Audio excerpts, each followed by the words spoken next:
Ang Lakers nakuha si DeAndre Ayton bilang main center sa starting lineup nila. Legit double-double machine pagdating sa frontcourt. May issue sa mga nakaraang media buzz pagdating sa immaturity na tumutukoy sa pagkakaroon nito ng high potential. Pero syempre may consistency pa rin, effort at commitment. Lalo na nga nung napunta to sa LA Lakers. Kaya nga tinawag rin yung kontrata nitong si Ayton sa Lakers bilang safety net dahil kung mag-improve siya, magandang deal ito. Pero kung hindi naman, maliit lang yung magiging downside nito sa Lakers. May potential si DeAndre Ayton pero may ilang analyst yung nagdududa sa kanya pagdating sa magiging versatile nito bilang consistent defensive anchor at sinasabi nilang may kakulangan siya sa motor rage o aggressiveness at hindi siya particular special sa anumang aspect ng games kahit na may tangkad at post game siya kahit na pumasok pa to sa finals nun sa Suns. May mga concern din dyan sa kanyang ability ni pagka tumatapat sa mga elite bigs sa Western Conference katulad kila Jokic, Alperen Sengun at Chet Holmgren.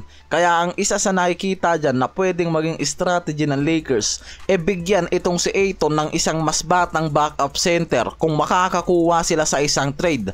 Lalo na kung hindi talaga magiging effective si Ayton bilang main center o starting. Kaya nga sinasabing mas kailangan ng Lakers ng isang backup center. Etong si Claxton yung nauugnay dyan. Marami pang trade ideas ang lumulutang ngayon sa Lakers lalo na pagdating sa high level center gaya nila Robert Williams, Walker Kessler.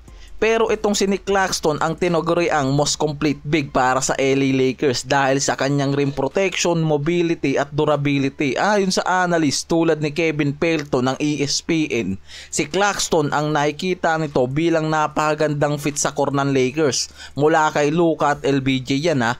Target ng Lakers ang analyst caliber lob finisher at rim protector na babagay nga kay Luka at dito kay Lolo Bron sa court. Sa ganitong trade, maisished ng Lakers ang dalawang role player nga lang nila, itong si Vincent at Austin Reeves. Ang dalawang role player na magagamit talaga nila dyan at magkakaroon nga sila ng junior defensive center na under team control plus mahalaga para sa draft assets. Yan yung nakikita dyan.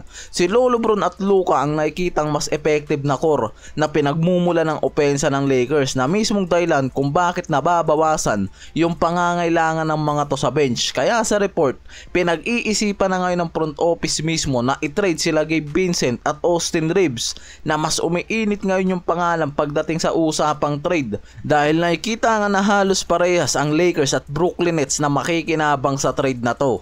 Dahil nga ang Brooklyn Nets ngayon ay nasa rebuild mode at naghahanap sila ng trade para dito kay Claxton, kaya pwedeng makuha ng Lakers in a potential discount trade to, lalo na kung si Reeves yung potential na magagamit nila sa trade dahil nakikita na mayroong potential itong si Reeves na maging main core ng team at leader at si Gabe Vincent naman veteran guard kaya malaking impact to sa rebuilding na ginagawa ng Brooklyn Nets ngayon sa roster nila. Kaya nakikita ng mga analyst na pwedeng ma-secure ng Lakers itong si Claxton pero talagang masasakripisyo nila dyan si Austin Reeves at Gabe Vincent. Yan yung ilalagay nila sa trade proposal. Nakikita rin mismo ng mga analyst na ang isa rin sa dahilan bakit pwedeng patulan ng Lakers ang trade dito kay Nick Claxton kahit na si Austin Reeves yung effective bilang third option nila ang mauugnay sa trade na to dahil nga wala na nga raw silang kasiguraduhan sa magiging future sa kanila ni Reeves lalo na sa 2026 pwedeng pumasok to bilang free agent. At yung isa pa nga dyan dahil si DeAndre Ayton nakikita ng mga analyst na pwedeng magkaroon ng problema sa Lakers sa pagiging immature nito at yung ibang issue niyan mula sa Portland kaya strategic move nga raw talaga yung pag-sign nila ng 2 years deal dyan na may player option sa huli. Kaya kung hindi magiging effective itong si Ayton, pwedeng mas magamit nila ng higit itong si Nick Claxton para sa kanilang long term plan at maging love threat sa lineup kasama itong si Luka Doncic.